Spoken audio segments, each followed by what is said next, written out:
Hi there, I'm Dr. J. Welcome. We are here to talk about building a tremendous client experience and the teamwork that is necessary for that to happen. And I'm so fortunate to have on the show, on the big show, Major Chuck Nadd. Chuck flew 480 hours, combat hours in Afghanistan on 2 tours. Good heavens, man, thank you. Thank you. No, it's great to be here. He's a West Pointer. He also has an MBA from Harvard. He's involved with a number of very successful business enterprises. And I want Major Nadd to talk to us today about teamwork. What was the greatest team you were ever on? And why was it so? And I'll ask Major Nadd, what was the greatest team you ever led? And why was it so? Well, for me, the greatest team I ever led was when I was put in charge at only 27 years old, so super young. I was put in charge of a 110-person company. So we had men and women, soldiers spread all across the world. We were on 5 different continents. So as you might imagine, we had this huge range of operations. I am a pilot, and this was a spy plane organization. So we had spy planes on 5 different continents, and the mission was constantly changing. We constantly had different impacts, different levels of authorities that we were reporting to, all the way up to the highest levels of the Pentagon. So my job was both to look upward, but also to look inward, to look into the folks that were making the mission happen. These are on Blackhawk helicopters. This was actually in the spy planes. So I was in the Blackhawk helicopter first, and then transitioned to flying spy planes. And these were spy planes worldwide. And the formulation I always came back to was training, trusting, and tinkering. I call them the 3 T's, right? Training, trusting, and tinkering. That's right.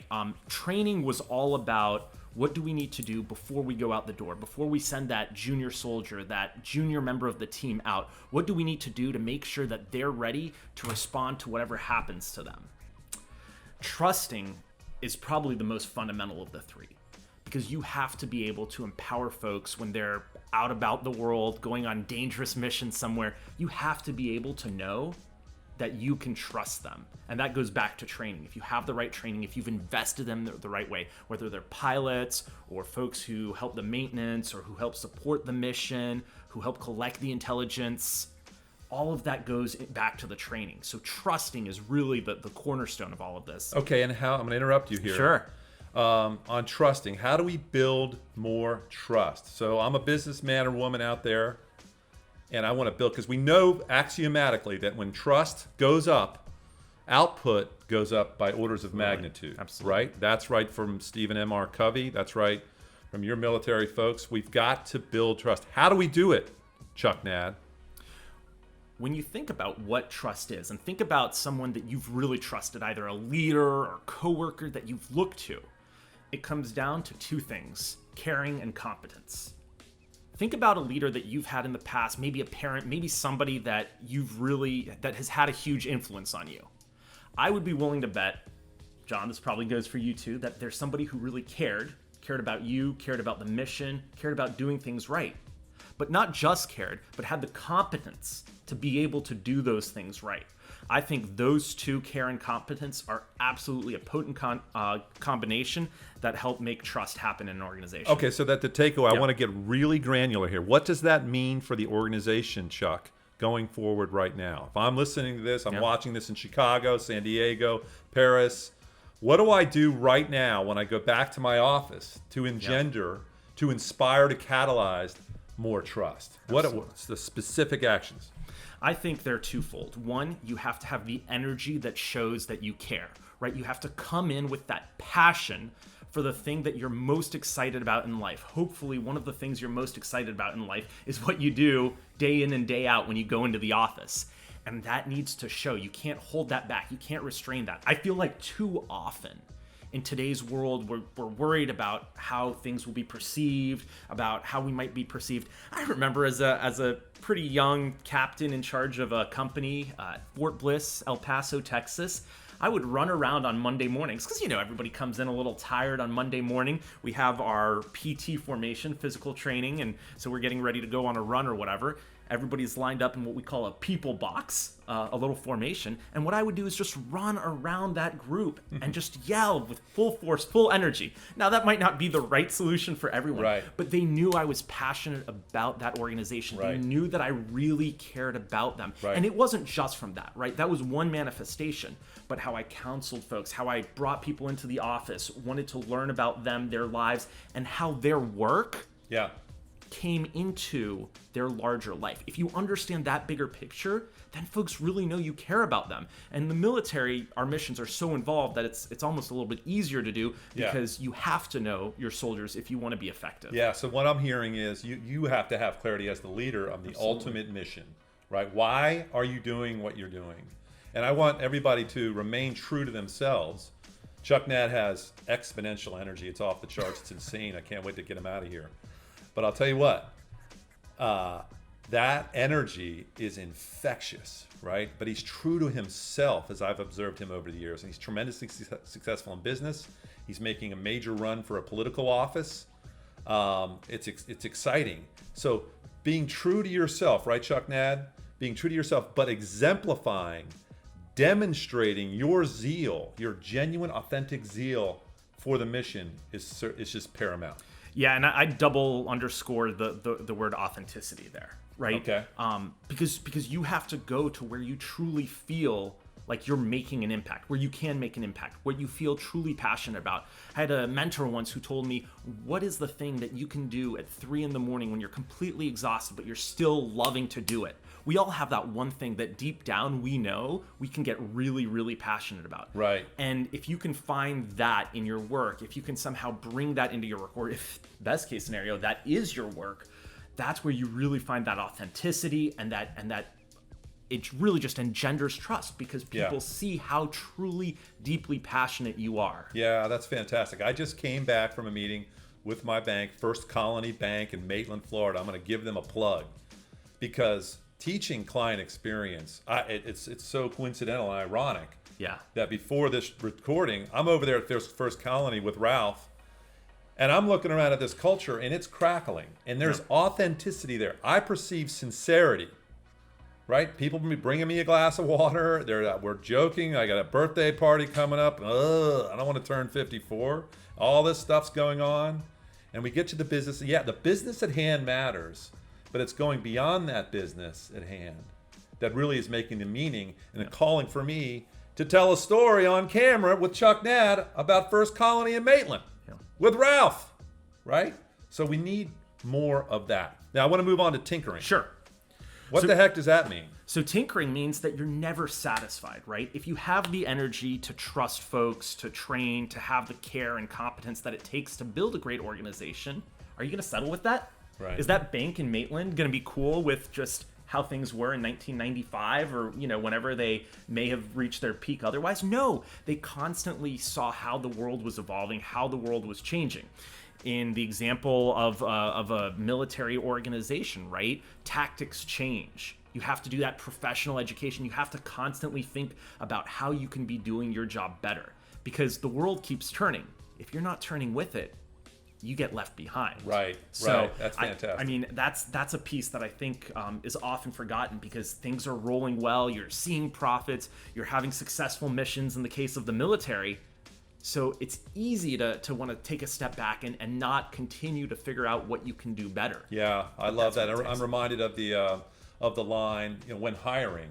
Who do we want to hire? Well, we want to hire somebody who's going to make really good decisions on the team here. Right now, again, I'm speaking about business, thinking about client orientation, an otherness orientation, a culture of wow.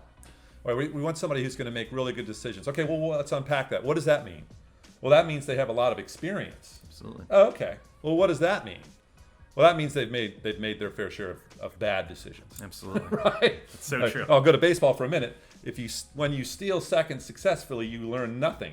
But when you are thrown out, that long, ignominious jog back to the dugout, you're thinking, well, the guy was leaning a little bit left or leaning right, should have broke here. The catcher had a stronger arm.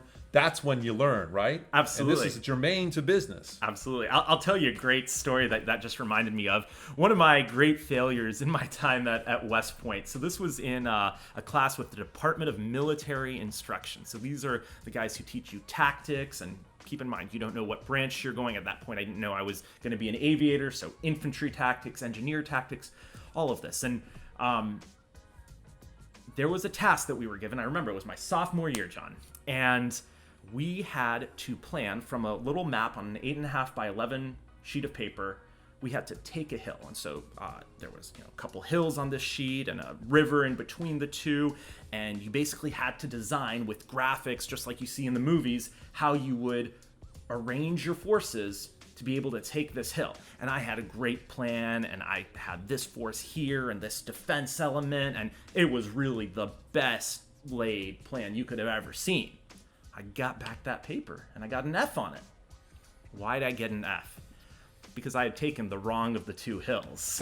They had specified in the paper, in the instructions, which hill to take. Right. But from that lesson, I learned so much, right? Yes. That attention to detail, that making sure that you're going to the right place. And West Point's a place where, they're going to teach you the lesson, right? Because it's better to make the lesson there than, when you're getting an order to take a hill or land a helicopter at a certain location. But that was one of the greatest lessons I ever learned. And to your point, it built the experience, it built those credentials within me, because you better believe I'm never going to make that mistake again. I call it tough love, right? Yeah, that F was tough love. Yeah. But think about what that's done for me and how that's made me into a better leader, a better military officer. I mean, that was a really phenomenal experience for me to have as a sophomore at West Point. Yeah, that's phenomenal. You know what I also love about what you're saying right now, Chuck Nadd, is you're offering a little bit of the vulnerability. Sure. Look, vulnerability, we got to have dashes of it if we want to build trust. A dash of vulnerability leads to a good pound of trust, which leads to a big barrel full of output and productivity. Yeah. And you want, for your team, again, when it comes to client experience, building trust, we're tinkering, we're trying. How do we connect with Mrs. Murdoch, right? And there's going to be failures, and welcome the failures, right? Now, you're in a different scenario. Now, this isn't a fair analogy because your stakes are much, much higher. We blow it on this side, we lose an account. Big deal. Absolutely. Y'all, as a commander of 110 men and women in Blackhawk helicopters and spy planes, the stakes are much higher. So, but I love the fact that you're offering a dash of vulnerability, not zero vulnerability, and certainly not too much, right? Absolutely. Right? We don't need too much information, the old TMI. Yeah. But somewhere in there is the spot we want to be to build that trust. Absolutely. Comments on that? Well, and there's a lot of research that's done on this for flight crews, right? I mean, let's put aside the mission planning and all that goes into being a military officer, but just what it takes to fly, let's say, a Blackhawk helicopter. You've got two pilots up front, and then you've got your two crew chiefs, so they're your flight engineers, essentially, door gunners in the back. If you don't have a strong level of trust in that crew, it's going to be pretty problematic, right? You're going through a combat zone, in my case, in Afghanistan. The threat is real. You have to stay at a certain altitude, but then you have to come down to deliver people to where they're going, whatever the case might be. And if you don't have a full understanding and a real chemistry between those four guys and gals who are in that helicopter, it could be really, really, really disastrous. Yeah. And I think a big piece of that is the vulnerability to say, hey, I screwed something up. Hey, I realized that. And then to carry on with the mission. Yeah. Because if everybody in that helicopter is willing to say, hey, yeah, I did miss that threat, or I did miss this, it gets people more comfortable with each other, and it makes that more cohesive chemistry, for lack of a better term. And I think that's really powerful in any team. Yeah, that's fantastic. Okay, we talk trust, we talk tinker. Last one, I can't read my own handwriting. Train. Right? Habits. Socrates said we are the sum of our habits. Yeah. Right? So we got to make sure, so again, back to business. I want a great client experience. We've got to train on the habits. We got to make sure we have a chief experience officer, somebody who's calling a meeting once a week. And we're going to practice this. We're going to practice emotional intelligence. Can we anticipate and satisfy a client's unstated needs? You do that habitually, you make that a habit, guess what? Your client doesn't leave. Moreover, she or he tells stories about you. I just told a story about First Colony Bank because of the execution over there, led by Ralph. Right? Absolutely. So let's talk about training a little bit from your perspective. Yeah, please. no. My late father, a great linguist, would always remind me as I was going up through school, "Повторение мать учения." It's a Russian expression that's repetition is the mother of success. Repetition is the mother of success. You see what I did there? I repeated it. But I think ultimately, when we think about what you talk about so much in the culture of WoW, right? Is it really a culture if we're doing it once or twice? Right. If we're not repeating it time and time again? It's like, yeah, that was one experience, one thing we did well. But to really make it into something that can be over the long term incredibly successful and truly a culture, whether it's a culture of WoW, a culture of professionalism, whatever you're trying to build, Yeah. I think ultimately it's understanding that what it takes is making things happen routinely, making things happen with repetition, because that does two things. One, they happen with repetition, right? So it builds a brand. But two, it really inculcates those ideas into the people who are doing it. And the people who are doing it understand better why they are doing it. Repetition helps people understand why they're doing something. And I think that's a really, really powerful force multiplier. And as a positive organizational scholar, that's what I'm interested in. I'm interested in studying organizations that have habituated these acts of meaning making. I'm talking about meaning. Actually, just between us, I'm tired of the word wow. What I'm interested in is meaning making. Immanuel Kant, hello? Absolutely. Because when meaning is made, we tell stories. When I was over there at that bank, right, and they're teasing me about my birthday, and they're genuine, they're authentic, and they're telling me that, and they're showing their core competencies. Wow, this is, there's wow, but they have made an impact. And I'm going to tell a story about that. Now, we're just a few more minutes of pain, ladies and gentlemen. Hang in there with us, right? And then it will end. Although I will invoke another Russian quote. My dad taught Russian history, an academic, and he said, it is not enough to say goodbye, one must also leave. Yes. And you and I could go on for hours and hours. We've learned that lesson well. But here we go. This is the last 3 minutes, folks. Hang in there with us because it's so important. Benjamin Franklin said there are three things that are hard in this world. Okay, there's steel, there's diamonds, and then there's self-awareness. How important is self-awareness to contributing to an awesome team, Chuck Nadd? Absolutely. Well, it comes back to that care and competence. You have to know what you're bringing to the table. You have to know that you're being interpreted in a certain way by certain people, and you have to understand how your genuine self is fitting into the larger picture. And that's a really fine line to walk, right? Because you want to be your true self. You want to be interpreted and understood by the folks that you're communicating with. And I just think back to those soldiers that I led. And the beautiful thing about the U.S. Army is that you have, and this is a true story, I remember talking about some of the changes in policy that were happening in the U.S. Army when I was a company commander. And I had a Ghanaian immigrant who had immigrated from Ghana, one of the most conservative-minded folks that you'll ever meet, sitting next to somebody who had grown up in downtown, urban Portland, Oregon. And their life experiences and how they come across are so different. But if you have self-awareness, to your point, you can come across to both of them as to who you really are and get that message across in a way that connects with everybody. Because there's something really beautiful about knowing who you are and being able to deliver a message in that way. It comes across in a way that can't be beaten because it's real, it's genuine, and it goes across any potential recipient. Yeah. And I think that's the true power of self-awareness. Okay, that's fantastic. And listen, this is what I want everybody to do. You get back to the office today, I want you to send out an email or a text to 5 to 7 people, and I want you to tell them 3 things.